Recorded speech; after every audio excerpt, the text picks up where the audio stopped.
ازيكم؟ هنعمل النهارده صينيه عشاء سهله وبسيطه، بحاجات بسيطه خالص من المطبخ ومكونات بسيطه خالص من عندك في المطبخ، مش مكلفه خالص.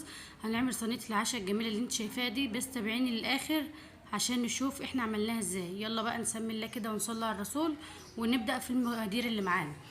في الاول كده انا عندي بطاطسيتين، 2 بطاطسايه، تكون حجمها كبير زي ما انت شايفه كده، متقشرين ومغسولين كويس.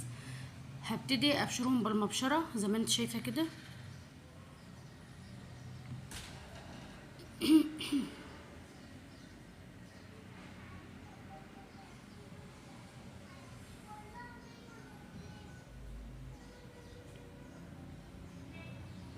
انا هنا بشرت البطاطس اللي معايا بالشكل ده كده. هاتي بقى كوبايه ميه كده وانزلي على البطاطس المبشوره، اغسليها يعني. اغسلي البطاطس اللي انت بشرتيها دي، وحطي مصفى، وحطي تحت المصفى بوله علشان خاطر الميه اللي تنزلها في البوله اللي انت حطاها او الطبق اللي انت حطاه تحت المصفى. اعصريها كده وسيبيها كده على جنب تصفي براحتها، عما نعمل بقية الوصفة اللي معانا ونشوف هنحتاج ايه تاني. بس هي بإذن الله حاجات بسيطة خالص هتعوزيها. عقبال بقى ما تصفي هي براحتها كده، هاتيلي بقى انت، تعالي هاتيلي عودين كده من البقدونس او الكزبرة، خرطيهم صغير خالص.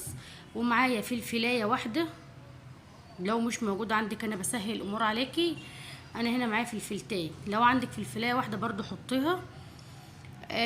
وبيض بطين 2، بس انا هنا الحقيقة حطيت 3، بس هما بطين 2 اللي هتحطيهم. يبقى انا هنا خرطت البقدونس او الكزبرة ناعم خالص زي ما انت شايفة كده، وبخرط برضو الفلفل تخريط صغير. انا حطيت قرن فلفل اخضر على قرن احمر، وممكن لو في اصفر كمان ماشي نحطي. مفيش لا اصفر ولا احمر الوان يعني، يبقى اكتفي بقرن واحد اخضر بس. وبعد كده بقى نزلت عليها ب3 حبات بيض، المفروض حبيتين بيض، انا حطيت 3، معاكي من 2 ل3. حطي بقى عليهم كده شوية من الفلفل الاسمر والملح بس فقط لا غير، انا ما حطيتش غير كده. يبقى عودين بقدونس او كزبرة متخرطين ناعم، عليهم قرن فلفل اخضر او الوان، الموجود عليهم 2 عدد بيضة من 2 ل3، مع رشة فلفل اسمر ورشة ملح. وقلبي كل ده كده مع بعضه، وهاتي بقى البطاطس اللي اتصفت وانزلي بالبيض والكزبره او البقدونس والفلفل على البطاطس وقلبي كده. بس شفتي بقى الوصفه سهله وبسيطه ازاي، ما بتاخدش حاجه خالص يعني. اكيد كلنا عندنا بطاطس في المطبخ، لو بطاطسيه واحده هتعمليها، ما تخليش تبقى حاجه صعبه عليكي. في طاسه بقى كده على النار، فيها شويه من الزيت، حوالي 3 4 معالق من الزيت كده على البوتاجاز من فوق، وهبتدي انزل بنص الكميه، نص الكمية بس. هنزل بس بيها كده وسويها على قد ما تقدري. انا هنا بقى نزلت بنص الكمية. ليه نزلت بنص الكمية؟ علشان هحط جبنة رومي. لو انت مش متوفر عندك جبنة رومي، الخطوة دي اختياري، رومي او موزاريلا.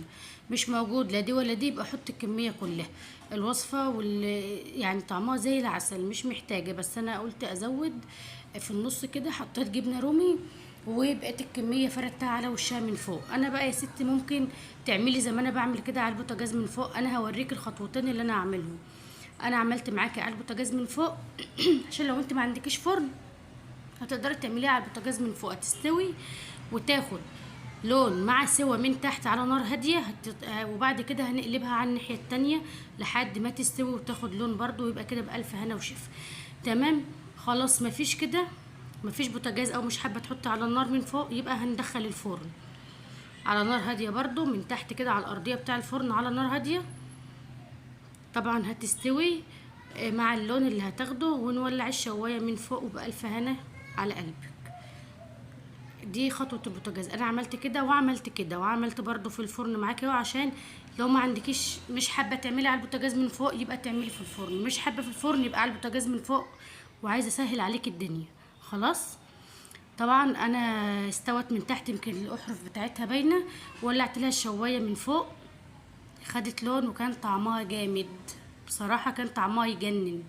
قطعيها بقى كده زي ما تكوني بتقطعي كيك او زي ما تكوني بتقطعي بيتزا براحتك. يا ريت بقى لو الوصفه عجبتك اعملي اشتراك، لو ما عملتيش اشتراك وحطي لايك حلو.